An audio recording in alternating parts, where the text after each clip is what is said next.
नमस्कार पिलाने मु पुणी थरी आपको प्रियमदा क्लासेस रे स्वागत करुच्ची। तो आमर जो ओआईएसएफ रो क्लास चलता समस्त जानछ तार आज गोटे नुआ अध्याय में पहुंची जाइए। तो क्रियापद विषय में पूर्व क्लास रे पढ़ते तार आज किसी एमसीक्यू आम करवा ता पूर्व देख आमर जो सैनिक बैच लॉन्च हो तुम नववर्ष 1 तारिख रु आमर सैनिक बैच लॉन्च हो जोड़ी कि तुमको यही सब तुम लाइव क्लास मिल जाए तुम ओआईएसएफ रो जेल वार्डर एसएससीजीडी दिल्ली पुलिस आउ एक्साइज कांस्टेबल रो तुमको क्लास सेडी मिल जाबो। जहाँ भी तुम डिफेंस लाइन रे जीवाकू चाहो किसी भी एग्जाम देवाकू चाहो तो यही तुमको सब मिल जाबो जोड़ा कि तुमको एबे देख जोड़ा कि तुमको 799 रे मिलिबो किंतु हमरो ऑफर चल जी कि 7 तारिख जाके हला जनवरी 7 जाए तुमको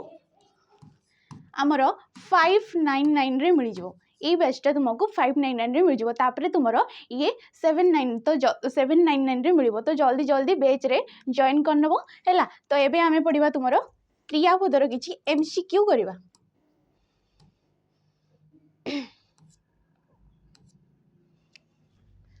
देखो तो जो सैनिक बैच रहा से तुम पुओ झील समस्ते तुम पढ़ी पार जमती कि तुम ओआईएसएफ तुम ओएसपी आईआरबी होता कि केवल पिलाने ही तुम एग्जाम दे पारे कि ये तुम समस्ते दे पारे। तो पुओ झील समस्ते ये तुम जॉइन कर जल्दी जल्दी जॉइन कर नब कहीं तुम 599 रे केवल आमर 7 तारिख जाके ही रही तुम से बढ़ीज 799 है। तो फास्ट देख आमको कौन मिलूँ क्वेश्चन रे कौन देछि हमको। तो तुम पूर्व क्लास रे आमे पढ़ी तुम क्रियापद विषय रे पढ़ी कौन पढ़ते आम क्रियापद विषय रे पढ़ी जो आमर वाक्य रे पद रोचे वाक्य जो पद गुड़ाक रोचे आमको ताको आम 5 भाग में विभक्त करता समस्ते जान जोटा कि तुम हो विशेष्य पद विशेषण पद क्रियापद अव्यय पद आ सर्वनाम पद। तो विशेष्य पढ़ी सारी विशेषण भी सरला आमर आ सर्वनाम भी सरला। आज आम पढ़ुले तुम पूर्व क्लास रे पढ़ते क्रियापदर थियोरी क्लास करते तार आज किसी आम एमसीक्यू करवा है। तो क्रियापद कौन क्रियापद कौन आमर जो वाक्य रे मुख्य पद कि आमर कर्ता पद जी आमर कर्ता जहाँ साधन करि थांती कर्ता आमर जहाँ साधन करि थांती ताकू आमे कहिताउ कौन ताकू आमे कहिताउ तुमरो क्रियापद हैला। ताकू आमे क्रियापद कहिताउ। तो सेठी आमे पढ़िथिले तुमरो साध्य क्रिया पढ़िथिले सिद्ध क्रिया पढ़िथिले आ कोन संपन्न सूचक तुमरो क्रियापद पढ़िथिले असंपन्न सूचक क्रियापद पद पढ़ी। तो तुम कौन सिद्ध क्रिया को गुड़ाक कहते आम सिद्ध क्रिया आम कौ गुड़ाक कहते जोड़ा आमर गोटे क्रियार गोटे प्रॉपर नाड़ा को बुझाऊब जमती कि खेल होगला पढ़ होगला ये सब कौन क्रियार गोटे गोटे तुम प्रॉपर ना को बुझाऊँगी। तो ताकू आम कहते तुम सिद्ध क्रिया है। सिद्ध हो जाइतबा कार्य को आम कहते तुम सिद्ध क्रिया। साध्य क्रिया कौन साध्य क्रिया कौन होची जोड़ी तुमर किसी गोटे प्रत्यय लगी जाउची कि कर्ता से कार्यटी साधित करुची कि न करुची आमको गोटे जना पड़ुची खाऊची पीऊची सोईची ए सब कौन किसी गोटे तुमर क्रिया सहित जो प्रत्यय लगी जाइए ताकू आमे कहते तुमर साध्य क्रिया। और सिद्ध क्रिया रे कौन होता है क्रियार गोटे नाम को बुझाऊले सोईची शयन पठन लिखन ए सब कौन क्रियार गोटे गोटे नाम तेणु ताकू आमे कहवा तुमर सिद्ध क्रिया है। आ गोटे कौन पढ़ुले तुमर संपन्न क्रिया संपन्न क्रिया पढ़ुले आ गोटे हूँ तुमर असंपन्न क्रिया है। तो एठी कौन होतला तुमर संपन्न क्रिया रे कौन होतला हमर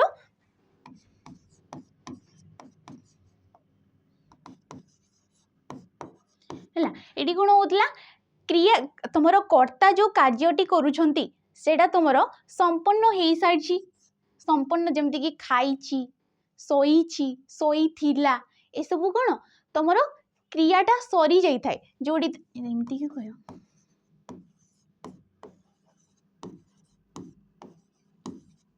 इटा गोटे वार्ड सोईथिला सोईबारु हेची हमर सोईथिला ये कौन गोटे साध्य क्रिया केमिति देखो सोईथिला ई आसी जाउची तमे जानिछो जो हमर पढ़ी ताऊ आमे तुमर कंटिन्यूअस परफेक्ट तुम जो इंग्लिश रे पढ़ी था तुम past tense future tense present tense ये सब आम जो पढ़ी था तुम कंटिन्यूअस परफेक्ट ये सब जो आसी थाए तो यहाँ भी से परी संपन्न असंपन्न संपन्न कहले कार्यटी आमर सरी जाइए है संपन्न कहले कार्यटी सरी जाइए असंपन्न कहले सेटा कंटिन्यू चलती कि तुम प्रोसेस रे चली जमती कि खेलुंट है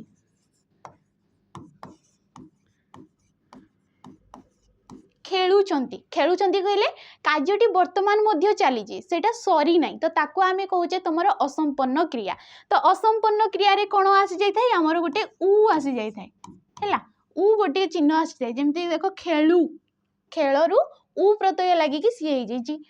हो सई ये कौन आसी जाए आमर ई आसी जाए तो ये कौन गोटे संपन्न क्रिया बोले आम जानीजा है तो आउ कौन पढ़ते आम मिश्र क्रिया अमिश्र क्रिया समापिका क्रिया असमापिका क्रिया है प्रेरणार्थक क्रिया पढ़ते नाम धातु क्रिया पढ़ते तो एमसीक्यू रे सब कले आम डिस्कसन करी जिबा तो देख फास्ट क्वेश्चन आमको ये कौन देछि जो क्रियार दुई गोटी कर्म थाए ताकू कौन कह जाए जो क्रियार दुई गोटी कर्म थाए ताकू आम कौन कही था देख फास्ट तुम आंसर कौन हो ऑप्शन नंबर डी हो डी कर्मक क्रिया कही था तो कौन थाए आमर गोटे सकर्मक क्रिया थाए गोटे अकर्मक क्रिया थाए आ गोटे हूँ दी कर्मक क्रिया तो वाक्य रे जदि आमर कर्म रही थाए ताकू आम कही था कौन सकर्मक क्रिया बोली कही था ताकू आम कौन कही था सकर्मक क्रिया कही था अकर्मक क्रिया कौन वाक्य रे जदि कर्म नथिबो ताकू आमे कहिताउ तुमरो अकर्मक क्रिया ताकू आमे कोन कहिताउ अकर्मक क्रिया दी कर्मक क्रिया रे कोन होइताई जदि वाक्य रे हमर दुईटा कर्म रही जाउजे किबा तुमरो एकाधिक कर्म रहिताई ताकू आमे कहिताउ तुमरो दी कर्मक क्रिया बोली कहिताउ हैला तो एडी ऑप्शन नंबर डी इज हमर राइट आंसर। नेक्स्ट क्वेश्चन देखो कोन देछि क्रियार मूल पिंड को कोन कुआ जाय क्रियार मूल पिंड को कोन कुआ जाय देखो धातु प्रत्यय अव्यय ध्वनि क्रियार मूल पिंड जमती कि मु लिखुची पढ़िबा पढ़िबा गोटे क्रिया तो मूल पिंड कौन जमती कि ये केमती सृष्टि है देखो पढ़ युक्तक इबा कि तुम कहीपर पट युक्तक इबा तो धातु किए पढ़ तो सी कौन कही क्रियार मूल रूप को आम कौन कही था option number A is right answer धातु कही था क्रियार मूल पिंड को कही था आम ई धातु रे आमर तुम प्रत्यय कि ये गुड़ा को आम कही था तुम क्रिया विभक्ति या आम कौन कहीपर क्रिया विभक्ति कहीपर प्रत्यय कहीपर आ तुम पुरुषवाचक चिन्ह कहीपर है ये सब जिनस आम ताको कहीपर तो तुम धातु सहित किसी प्रत्यय लगिकी सी गोटे तुम नूतन क्रियापद सृष्टि होची तो धातुर मूल पिंड को आम कौन कहूचे सॉरी क्रियार मूल पिंड को आम कौन कहूचे धातु बोली कहूचे है तो जते सब तुम रही जाउची तुम क्रियापद से धातुरु सृष्टि है प्रत्यय तो तुम जान अव्यय पद कौन जो पद गुड़ाक आमर लिंग वचन पुरुष काल विभक्ति कौन भी स्थान रे जी माने परिवर्तन हो नहीं थाए जो पद गुड़ाक जमती कि तुम अ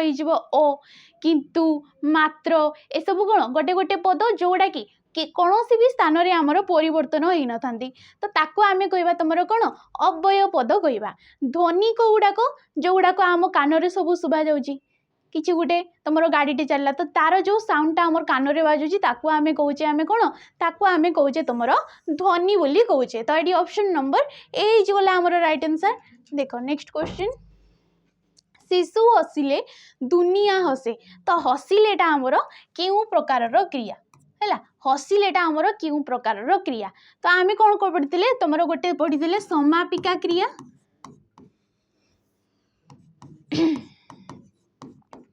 गोटे पढ़ी समापिका क्रिया आ गोटे हूँ तुम असमापिका क्रिया है गोटे हूँ समापिका क्रिया गोटे हूँ असमापिका क्रिया समापिका क्रिया रे कौन होता है वाक्य जहाँ द्वारा आमर शेष होता है कि आमर वाक्यटी कि कार्यटी आमर जोटी समाप्त बोली आम बुझी था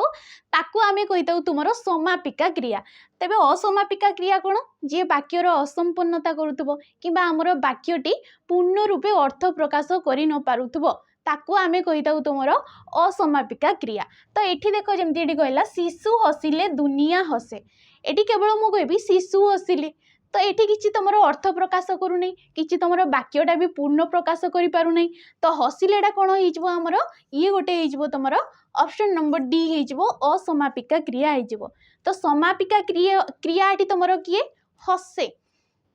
है, शिशु हसिले दुनिया हसे। तो ये जाइए आमर वाक्यटी पूर्ण प्रकाश कर अर्थ प्रकाश कर तो ताकू आमे कहबा कौन तुम समापिका क्रिया कहबा है। नेक्स्ट क्वेश्चन, द्विकर्मक क्रिया रे थिबा कर्म को केउ परि नामित करा जाए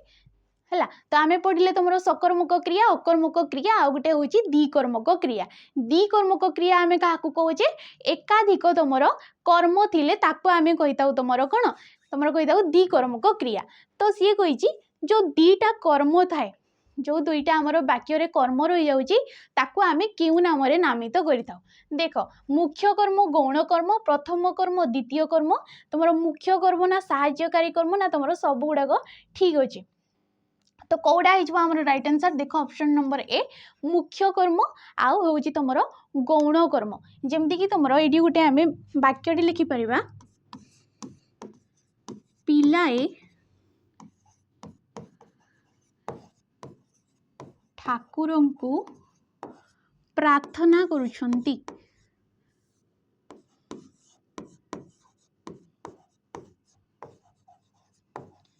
पिलाए ठाकुर को प्रार्थना करछंती ये गोटे वाक्य होला। एडी तुम दीटा कर्म अच्छी है जमती कि पिलाए ठाकुर को प्रार्थना कर ठाकुर को गोटे कर्म हो प्रार्थना हूँ गोटे कर्म हो। तो ये कौन कहला मुख्य कर्म थाए गोटे हूँ गौण कर्म। तो मुख्य कर्म किए आमर जी आमर क्रिया पाखरे बसी जी क्रिया पाखरे बसी ताको आमे कहिताउ कौन ताको आमे कहिताउ तुमर मुख्य कर्म कहिताउ। किंबा तुमे जदि ये वाक्य रे कौन लगेगी जदि क्वेश्चन कल जमती कि मुझे कहि तुम पिलाए ठाकुर को कौन कले तो कौन रे जे उत्तरटा आसीबो ताको आमे कहबा तुमर मुख्य कर्म है। जदि कौन लगे कि आमे गोटे क्वेश्चन करूचे वाक्य रे तो जोटा उत्तर आसूची ताको आमे कहबा तुमर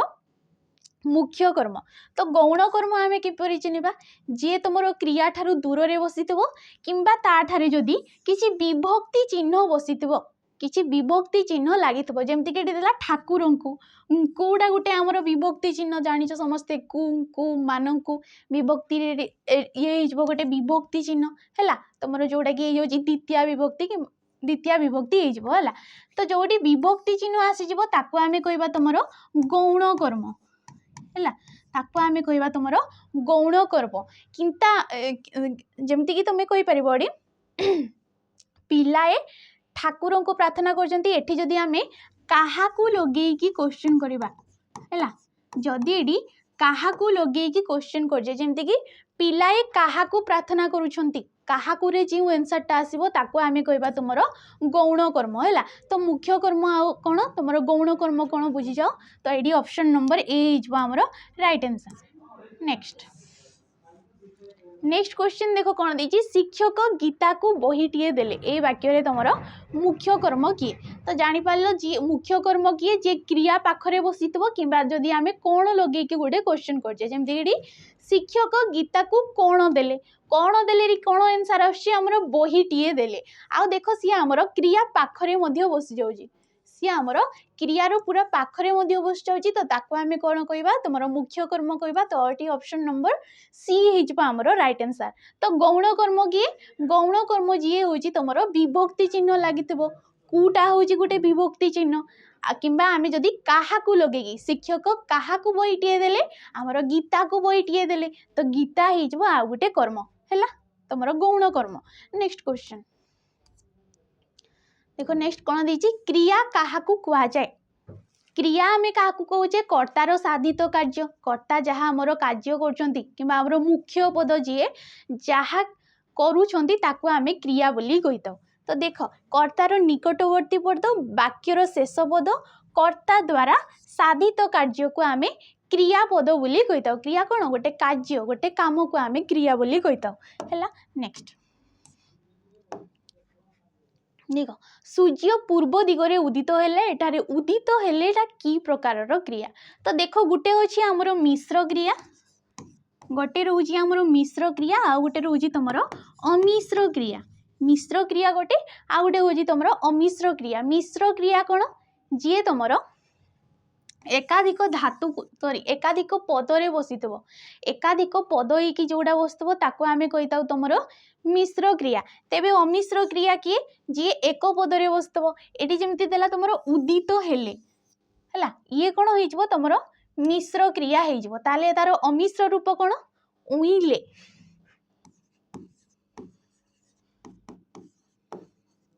है उइले उदित हेले उदित हो गले तुम मिश्र क्रिया। रचिले रचना कले देखिले दर्शन कले तो यहीपरि तुम मिश्र आउ अमिश्र रूप होता है। नेक्स्ट देख से माने खेली घर को गले रेखांकित पदटी क्यों प्रकार क्रिया। रेखा कौटी दि जाइए आमर खेली रेखा कौटी दि जाइए खेड़ी तो ये कौन हो गोटे असमापिका क्रिया हो कहीं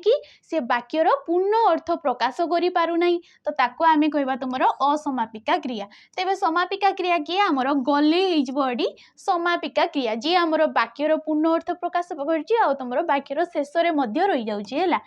नेक्स्ट देख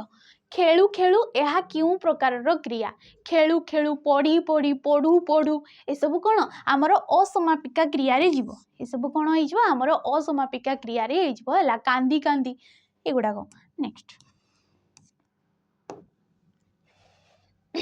धातु रे आ प्रत्यय जोग हो जो धातु गठित हुए ताहाको कौन कहुए। धातु रे आ प्रत्यय जोग हो आमर जो क्रियाटी गठित होता है तो ताको आमे कौन कही था तुमर ऑप्शन नंबर ए ताको आमे प्रेरणार्थक क्रिया कही था। प्रेरणार्थक क्रिया कौन देख गोटे हूँ आमर साधारण क्रिया गोटे हूँ आमर साधारण क्रिया आ गोटे हूँ प्रेरणार्थक क्रिया। साधारण क्रिया कौन कर्ता जदि निजे कार्यटी करुछंती कर्ता जदि निजे कार्यटी करथांती कर्ता किए जे आमर मुख्य पद तो कर्ता जदि निजे कार्यटी एटी करथांती ताको आमे कहिताउ तुमर साधारण क्रिया। किंतु कर्ता जदि अनुप्रेरित करी कर्तांक कार्य रे जदि किए अनुप्रेरित होई कार्यटी करूची ताको आमे कहबा तुमर प्रेरणार्थक क्रिया। ताको आमे कोन कहबा प्रेरणार्थक क्रिया किंबा तुमर जोटी देखबो गोटे आ प्रत्यय लागि जाई थाए जमती कि पढ़ पढ़टा हूँ गोटे क्रिया गोटे साधारण तुम कही पार साधारण क्रिया कही पार पढ़ा पढ़ुची ये सब गोटे हूँ तुम साधारण क्रिया। तो ये कहबा आम पढ़ाइबा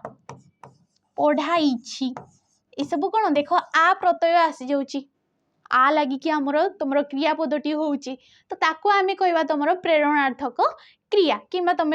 कही पार अनुप्रेरित हो जनक कार्य जड़े अनुप्रेरित हो जदि कार्यटी करुची क्रियाटी करुची तो ताको आमे कहबा तुमर प्रेरणार्थक क्रिया। तो ये गला तुमर ऑप्शन नंबर ए हो राइट आंसर। नेक्स्ट क्वेश्चन देख धमकेइबा यह क्यों प्रकार क्रिया। धमकेइबा देख सकर्मक क्रिया अकर्मक क्रिया तुम अमिश्र क्रिया ना नाम धातु क्रिया गोटे रहा आमर प्रेरणार्थक क्रिया ये हो आमर ऑप्शन नंबर डी नाम धातु क्रिया। तो आम क्रियापद तुम सॉरी धातु आम क्या कहते जी क्रियापदर मूल पिंड को आम धातु बोली कहते क्रियापदर मूल पिंड को। तो आम जानिले कि आमर गोटे धातुरु गोटे क्रियापद सृष्टि होता है किंतु आमर नाम धातु क्रिया रे कौन होता है नाम धातु क्रिया रे जो क्रियापदटी आमर विशेष्य किंबा विशेषण पद को नहीं कि विशेष्य बा विशेषणर मूल रूप को नहीं कि आमर जोटा गठित होता है विशेष्य किंबा विशेषणर मूल पिंड को नहीं जी गठित होता है ताको आमे कहिताउ तुमर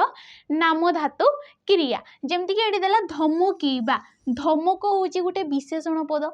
धमक होची गोटे विशेषण पद जोड़ी कि तुमर प्रत्यय लागि जाइछि किंबा तुमर गोची पुरुषवाचक चिन्ह लागि जाइतिले ताको आमे कहूचे तुमर कोन नाम धातु क्रिया। मुह मुह गोटे कोन विशेष्य पद मुह हूँ गोटे विशेष्य पद से कौन सृष्टि हो पार जमती कि मुहाइबा मुहेइछि मुहेउछि ए सब होइकी तुमर नाम धातु क्रिया रे समाने परिवर्तन हो जाउछंती हैला। नेक्स्ट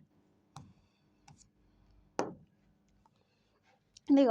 नाची न जानी अगणा दश रेखांकित पदटी केउं प्रकारर क्रिया हो नाची न जानी केवल आम नाची न जानी कहवा तो आमर वाक्यटी पूरा प्रकाश कर पारुना तो ताको आम कौन कहवा तुम ऑप्शन नंबर ए होडी right answer option number A गला असमापिका क्रिया। नेक्स्ट क्वेश्चन अमिश्र क्रियार स्वरूप कौन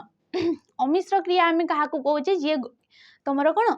गोटे पदरे प्रकाशित क्रिया को आम कही तुम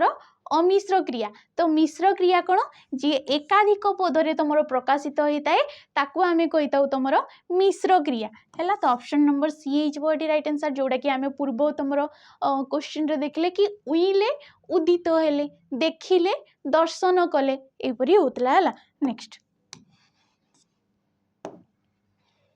देख तुम्हें पूरी गले समुद्र देखिबो तो ये कौन हो गोटे असमापिका क्रिया हो गले देखिबोटा कौन समापिका क्रिया हो है। नेक्स्ट पठाइला यह केउं प्रकारर क्रिया पठाइलाटा देख नाम धातु क्रिया असमापिका क्रिया ना तुम प्रेरणार्थक ना कौन सीटी भी हेब ना तो कौन हो ये ऑप्शन नंबर सी हो प्रेरणार्थक क्रिया जोटी कि आम देखिले कि किछि जदि आ प्रत्यय लगी कि आमर जदि क्रियापदटी गठित होउची देख ये पठाइला पठ पठाइला पठाउछि एटी तुमर आ प्रत्यय लगी जाउची तो ये आमर प्रेरणार्थक क्रिया। नेक्स्ट देख व्याकरण मध्य कर्म क्या कह जाए कर्म कौन तुम कर्तार क्रिया साधन जहाँ अभिलषित ताकू आम कही तुम कर्मपद तो ये ऑप्शन नंबर बी हो तुम राइट आंसर जमती कि तुम मार्कोनी रेडियो उद्भावन करते है मार्कोनी रेडियो उद्भावन करते ये गोटे वाक्य है तो मार्कोनी कौन उद्भावन करते रेडियो उद्भावन करते जो क्रियाटा सी जो कार्यटी कर कहापाई करुले एक रेडियो पाई ही तो करथिले ए रेडियो पाई ही करथिले तो ये हो आमर कर्मपद से कौन कहला कर्तार क्रिया साधन जहाँ अभिलषित है तो ताको आम कहे तुम रेडियो सॉरी कौन कहे कर्मपद कहे जमती कि इंग्रेज माने तुम भारत को खंड खंड करथिले है इंग्रेज माने भारत को खंड खंड करथिले तो तांकर जो क्रियाटा करिथिलेटा कौन पाई करथिले भारत को खंड खंड करबा पाई ही करथिले तो तांकर जो कार्यटा कहा पाई करथिले भारत पाई ही करथिले तो सी हो हमर कर्मपद। नेक्स्ट शिक्षक हरि को पाठ पचारे केउ प्रकारर क्रिया हो देख ऑप्शन कौन कौन देजी अकर्मक क्रिया तुम सकर्मक क्रिया हम ना द्विकर्मक क्रिया हम ना प्रेरणार्थक क्रिया हम तो जो वाक्य आमर एकाधिक कर्म को लेकिन गोटे तुम वाक्यटे गठित होउची ताको आमे कौन कही तुम ऑप्शन नंबर सी द्विकर्मक क्रिया कही है ये तुम दीटा कर्म किए हरि को पाठ है गोटे हूँ मुख्य क्रिया आ गोटे हूँ तुम गौण क्रिया तो जी क्रिया पाखरे बसुची आम कहे मुख्य क्रिया जी क्रिया ठार दूर से बसुची किंबा तुम किसी गोटे विभक्ति चिन्ह लगी जाऊँगी आम कहे तुम गौण क्रिया। नेक्स्ट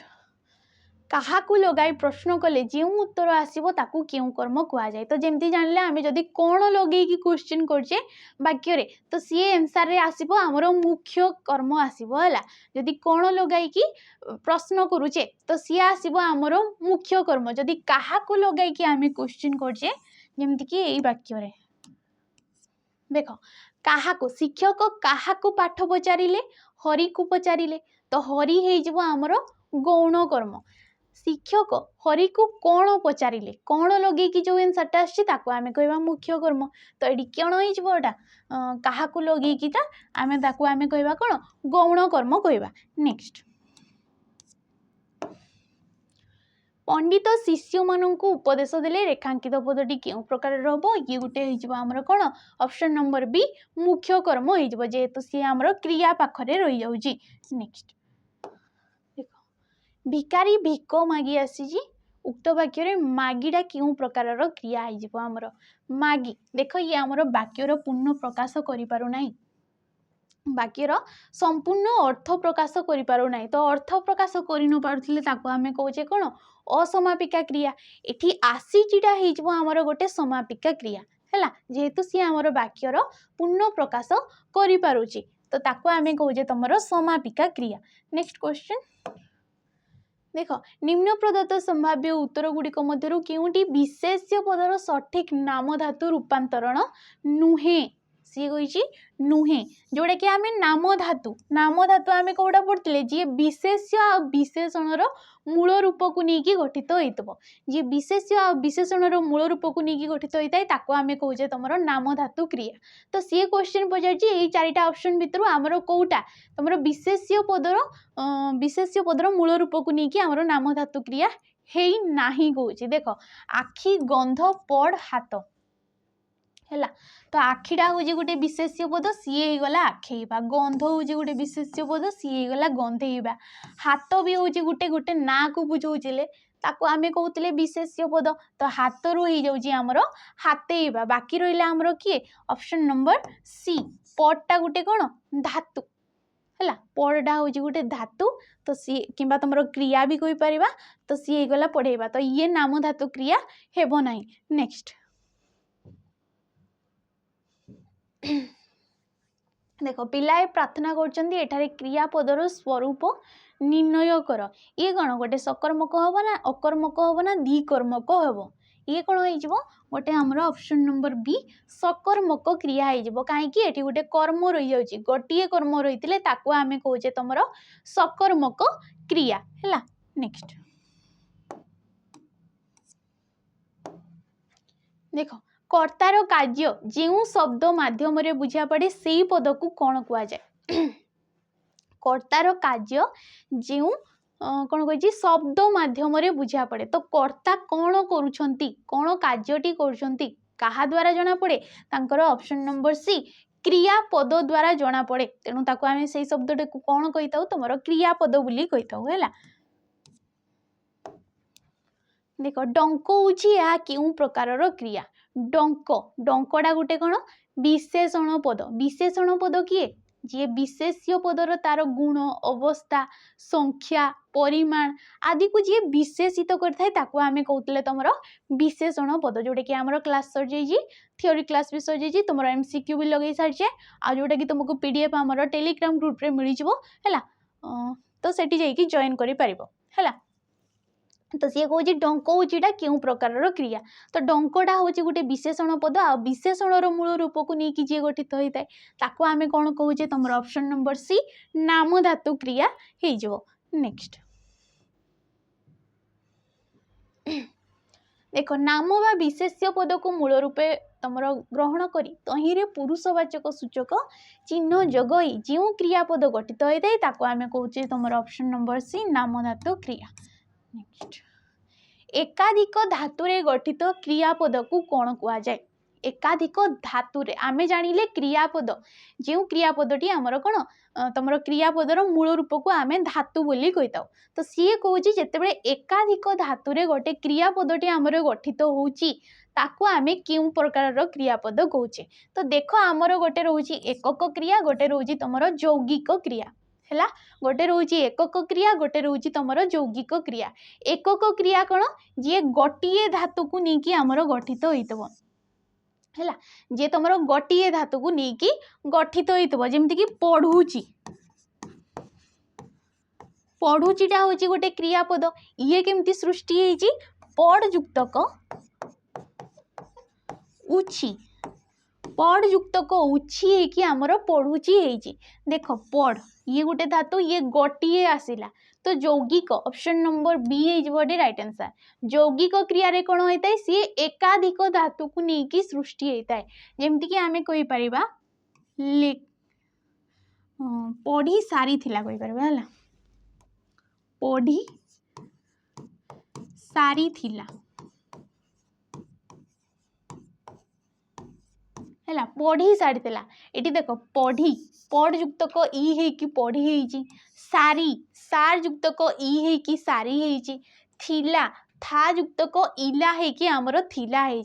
तो ये कौन तीनिटा धातु को लेकिन आमर क्रियापदटी गठित होइछि कौन तीनिटा पद को लेकिन क्रियापदटी गठित होइछि तो एकाधिक धातु को लेकिन जी गठित होता है ताको आमे कौन कहउतले यौगिक क्रिया बोली कहउतले। नेक्स्ट देख पंडित शिष्य मान उपदेश देले एठारे गौण कर्मटी किए ये कौन गौण कर्म किए हो आमर ऑप्शन नंबर ए हो राइट आंसर शिष्य मान को आमर कौन गौण कर्म देख लोकटी निजर चाष जमी को ट्रैक्टर जोगे चसाइला सी कौन ये आमर कर्ता लोक हूँ आमर कर्ता पद जी कि आमर मुख्य पद आमर कही पारिबा है तो सी कौन निजर चाष जमी को ट्रैक्टर जोगे चसाइला एठी सी निजे चसु नहीं तमर जी लोक जी कर्ता पद सी निजे चसु नहीं सी कहा द्वारा चसाउची ट्रैक्टर द्वारा चसाउची तो जदि अन्य द्वारा आमर तुम कार्यटी हासिल कर नौचे आमे अन्य द्वारा जदि करे नौचे ताको आमे कौन कही थाउ तुमर ऑप्शन नंबर बी प्रेरणार्थक क्रिया कही थाउ हैला नेक्स्ट देख पंडित महाशय छात्र को व्याकरण पढ़ाऊँ रेखांकित पदटी क्यों प्रकार कर्म तो ये आमर मुख्य कर्म नेक्स्ट क्वेश्चन देख कौन देछि समीर फल किणुची रेखांकित पदटी क्यों प्रकार क्रिया हो किणुची हाँ तो ये कौन हो आमर देख किणुची हूँ आमर कौन ऑप्शन नंबर डी अमिश्र क्रिया तार मिश्र रूप कौन हो क्रय करुची तार मिश्र रूप कौन हो क्रय करुची हैला जी एकाधिक पद को नहीं गठित होता है ताको आमे कहे मिश्र क्रिया जी गोटे पदरे तुमर होता है क्रियाटी ताको आमे कहे तुमर अमिश्र क्रिया नेक्स्ट सुलुसुलिया पवन बोची रेखांकित पदटी क्यों प्रकार क्रिया हम ये गोटे हूँ तुम ऑप्शन नंबर सी सकर्मक क्रिया है कौन बोची पवन बोची किसी गोटे कर्म आसी जाऊँगी तो ताको आमे कहे तुम सकर्मक क्रिया किसी जदि कर्म न था ताको आमे कौन कही थे तुम अकर्मक क्रिया बोली कही नेक्स्ट क्वेश्चन से पढ़ू पढ़ू शोई पड़ा पढ़ू पढ़ू शई शई कि तुम खाई खाई ए सब कौन हो गोटे गोटे असमापिका क्रिया हो ये कौन हो असमापिका क्रिया हो नेक्स्ट क्वेश्चन गुरु शिष्य को नृत्य शिखाइले क्यों प्रकार क्रिया तो ये कौन हो तुम दीटा कर्म रोचे शिष्य को नृत्य है तुम गुरु शिष्य को कौन शिखाइले नृत्य शिखाइले क्या शिखाइले तुम शिष्य को शिखाइले तो दीटा कर्म रोचे तो ताको आमे कौन कहबा तुम ऑप्शन नंबर सी दी कर्मक क्रिया बोली कहबा नेक्स्ट क्वेश्चन लोकटी भिक मागिबा पई आछंती एठारे समापिका क्रियापदटी केउठी समापिका क्रियापद कौन जी आमर वाक्यर तुमर पूर्ण अर्थ प्रकाश करथबो तो ताको आमे कौन कहूजे समापिका क्रिया तो एठी आसीछंती होची आमर कौन ऑप्शन नंबर डी आसीछंती होची आमर समापिका क्रिया तो असमापिका क्रिया एठी के मागिबा मागिबा हूँ गोटे क्रियापद तो ये हूँ आमर असमापिका क्रिया नेक्स्ट क्वेश्चन देख कौन देछि निम्न प्रदत्त संभाव्य उत्तर गुड़िक मध्यरु केउंटी विशेष्य पदर सठिक नाम धातु रूपांतरण अटे केउंटी विशेष्य पदर सी कौन कही विशेष्य पदर किए सठिक नाम धातु रूपांतरण देख सड़ख सड़खटा गोटे कौन विशेषण पद शीतल ये गोटे कौन विशेषण पद नाचटा हूँ गोटे धातु तो बाकी रहा आमर हाँ कानटा भी हूँ आमर गोटे कौन विशेष्य पद तो ऑप्शन नंबर बी होडी राइट आंसर कहीं कान गोटे नाम को बुझाऊँ कानरू होमर कानीबा ये गोटे हूँ नाम धातु क्रिया आ विशेष्य पदर मेन कर सृष्टि होती तो एठी आमर ऑप्शन नंबर बी हो राइट आंसर है तो आज ये तुम 35+ क्वेश्चन थिला तो जदि वीडियोटी भल लगते ताले लाइक करिवो आ तुम सांग मानक सहित निहाती शेयर करिवो जहाँ द्वारा कि आमर सैनिक बैच रे निहाती से माने जार दरकार थिबो से जॉइन करि परिवो आ जदि प्रथम थर पई आमर चैनल रे विजिट करछंती ताले निहाती सब्सक्राइब करिकि जिवे रहउची नमस्कार।